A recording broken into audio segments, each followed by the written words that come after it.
Hey guys welcome back र आजको भिडियोमा चाहिँ हामी HTML को एट्रिब्युट्स र एलिमेन्टहरुको बारेमा बुझ्ने छौं।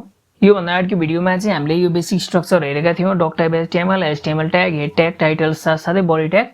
सो अब हामी एलिमेन्ट्सहरुबाट सुरु गर्नु भन्दा अगाडि चाहिँ टाइटलमा मैले लेख्दै माई वेबसाइट CTRL S र बडीमा चाहिँ अब हामी काम गर्छौं। बडीमा काम गर्दा चाहिँ फर्स्टमा हामी हेडिङ ट्यागबाट काम गरौँ।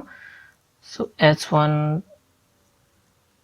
सँगसँगै h1 र्यान्डम हेडिङ र्यान्डम त्यस्तै गरी अब मैले अर्को यसलाई नै कपी गर्दै कपी गरेर कन्ट्रोल पनि इन डिफल्ट ब्राउजर यहाँ साइजहरु देख्न सक्नुहुन्छ h1 h2 h3 र h6 सम्मको। अब यहाँ h7 सम्म पनि लिन त लिएको जस्तो देखाउँछ तर h7 6 पछि हाम्रो काम गर्दैन। म हजुरलाई देखाउँछु h7 कन्ट्रोल S र देख्न सक्छौं यहाँ साइज स्टाइल पनि चेन्ज भएको छ र हाम्रो यो साइज पनि चेन्ज भएको छ है यो टेक्स्टको। त्यही भएर h7 लाई हटाइदियौ र अर्को हुन्छ हाम्रो प्याराग्राफ ट्याग। सो मैले चाहिँ h1 सम्म मात्र राखे हेडिङ र्यान्डम भयो र प्याराग्राफ ट्याग चाहिँ हाम्रो p ट्याग। p ट्यागमा चाहिँ म लोरेमै युज गर्छु। हामीले सधैँ युज गरिरहेको कन्ट्रोल S र हामी वेबसाइटमा हेर्छौं देख्न सक्छौं हाम्रो प्याराग्राफ आएको छ है। यदि प्याराग्राफ छ त्यस्तै गरी अब म प्याराग्राफमा हामी बोल्ड ट्यागहरु पनि युज गर्न सक्छौं। त्यसको लागि चाहिँ b ट्याग हुन्छ र नेस्टेड ट्याग भन्छौं यसलाई। एउटा ट्यागबाट पनि अर्को ट्याग युज गर्नेलाई चाहिँ हामी नेस्टेड ट्याग भन्छौं। लोरेम इप्सम सम्म राख्दिए। त्यस्तै गरी म b ट्याग सँगसँगै पहिला b ट्यागको एक्जाम्पल हेरौं कन्ट्रोल S ल लोरेम इप्सम चाहिँ हाम्रो बोल्ड भएको छ। त्यो सँगसँगै अब हामी i ट्याग पनि युज गर्छौं। i ट्याग भने इटालिसाइज युज गर्ने हामीले है। त्यो चाहिँ मैले लोरेम इप्सम दुईटैमा राख्दिए कन्ट्रोल S सक्छ हाम्रो साइज चेन्ज भएको छ। र अर्को हुन्छ हाम्रो अब हामीले चाहिँ यसमा इमेज पनि राख्न सक्छौं है। इमेज राख्नु भन्दा अगाडि चाहिँ म br युज गर्छु। br भन्नाले चाहिँ ब्रेक लाइन है। यो लाइन ब्रेक गरिदिने काम गर्छ यसले हाम्रो मतलब चेन्ज गरिदिने गर्छ नत्र सँगै आउँछ है। सो br को एक्जाम्पल हेर्नु भन्दा अगाडि चाहिँ एउटा बिग ट्याग र स्मल ट्याग हेरौं। बिग भनेर युज गर्थे। बिगमा चाहिँ छ हाम्रो दिस इज बिग है। दिस ठसे राख्दिए मैले के गरिन। सो यहाँ चाहिँ स्मल ट्याग हुन्छ। स्मल ट्यागमा चाहिँ पनि ठसे राखिदिन्छु कन्ट्रोल S। देख्छौं हामीले साइजहरु र कति फरक पर्छ बिग र स्मल ट्यागले। यदि मैले अब br नराख्दै भए चाहिँ कन्ट्रोल S ठस हाम्रो साइज चेन्ज भएको दिन सक्नुहुन्छ तर लाइन चाहिँ एउटै लाइनमा आइदियो। अब यो सँगसँगै हामीले अर्को छ इमेज ट्याग। इमेजको लागि चाहिँ म बिग ट्याग युज गर्छु है। बिग ट्याग भन्दा नि लाइन ब्रेक गरिदिन्छु। त्यसको लागि चाहिँ br छ।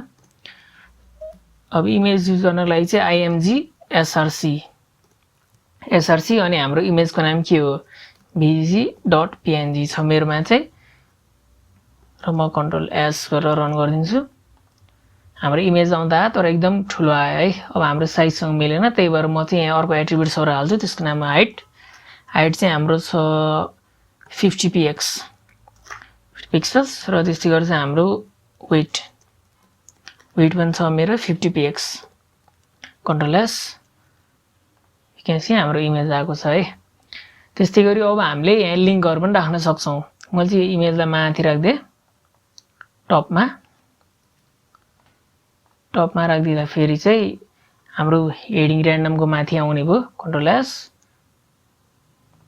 माथि इमेज आयो। त्यो सँगसँगै अब हामीले लिंकहरु पनि राख्न सक्छौं भन्नाले मैले यहाँ त्यसको लागि चाहिँ ahref युज गर्छौं। ahref मा चाहिँ मैले यहाँ https र हाम्रो / हुन्छ एन्ड एउटा लिंक समूहसँग यहाँ त्यही लिंक हाल्दिन्छु url क्लोज गर्दिएपछि कन्ट्रोल S र रन गर्दियौ।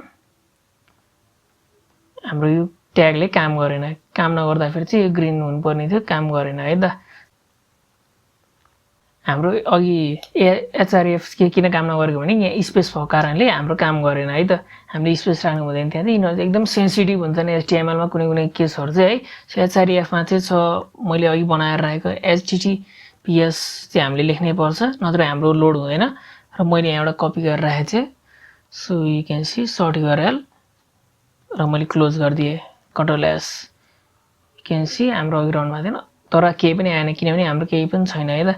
सो मैले चाहिँ यो कन्ट्रोल यो इन ट्यागलाई चाहिँ कपी गरेर यहाँ राखिदिए इमेजमा यु क्यान सी रन गर्दियौँ देख्न सक्नुहुनेछ कर्सर चाहिँ जब मैले इमेजमा क्लिक गर्छु त्यसपछि एउटा लिङ्क आउँछ मैले राखेको लिङ्क यदि अब मैले हैन इमेजमा राख्नु छैन भने चाहिँ what I will do is यहाँ राख्दिए र यहाँ लेख्दिए link to image है त Ctrl S so link to image when I click it हाम्रो यो गुगल आउँछ है त अब अर्को चाहिँ हाम्रो अर्डर ट्यागहरु पनि युज गर्न सक्छौं हामीले हैन अर्डर बनाउन सक्छौं जस्तै मैले यहाँ चाहिँ अब S5 युज गरे S5 मा चाहिँ things to do भनेर राख्दिए र म यहाँ लेख्दिन्छु OL अर्डर ट्यागमा OL सँगसँगै हाम्रो हुन्छ LI you can see wake up भनेर लेख्दिए wake up go to market buy some food र cook अब हामी यहाँ राख्छौं things to do देख्न सक्नुहुनेछ 1 2 3 4 जबकि मैले 1 2 3 4 केही राखेको पनि थिएन तर यदि हाम्रो अर्को कस्तो हुन्छ भने UL ट्याग अनअर्डर लिस्ट ट्याग भन्छ यसलाई चाहिँ हामी त्यहाँ पनि म यही राख्दिन्छु LI नै राख्दिए र डिफरेन्स हेर्न सक्नुहुनेछ र डिफरेन्स देख्न सक्नुहुनेछ हाम्रो यहाँ 1 2 3 4 भयो OL युज गर्दा फेरि तर यहाँ UL युज गर्दा फेरि चाहिँ हाम्रो 1 2 3 4 आएन सो आजलाई चाहिँ यति नै गाइस है हामी अर्को भिडियोमा चाहिँ HTML फर्महरु हेर्ने छौं र यतिमा चाहिँ हाम्रो एट्रिब्युट्स एलिमेन्टहरु लगभग सबै आइडिया कन्सेप्ट क्लियर भइसकेको छ थ्यांक यू गाइस